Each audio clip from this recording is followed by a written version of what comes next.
On June 8, 2022, an explosion at a liquefied natural gas processing plant in Texas was so intense it briefly caused a fireball reported to be some 450 feet high. Company officials believe that the accident occurred after the overpressure and rupture of a segment of an LNG transfer line, leading to the rapid flashing of LNG and the release and ignition of the natural gas vapor cloud.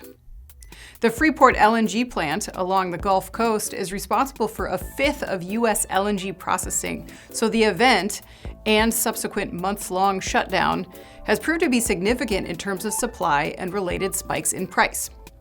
And while there were fortunately no injuries that resulted from the explosion and fire, US regulators launched an investigation nonetheless. This week, we've learned the results of the investigation as regulators seeking to determine the cause of the incident revealed new details.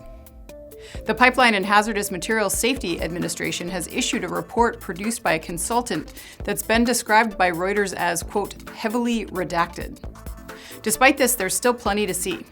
The report identifies what it's deemed the major causes behind the incident, and they cite things like deficiencies in valve testing procedures, failure to adjust alarms that could warn operators of rising temperatures during operations, and operating procedures that allowed operator discretion to close valves that might cause LNG to be isolated in pipes, says Reuters.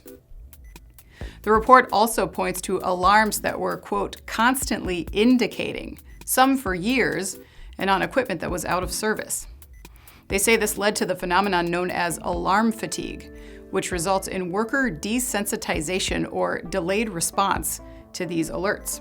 As for the fireball, the report adds that severely damaged electrical wiring was the likely cause of the ignition of released gas from the pipeline breach, leading to the 450-foot plume.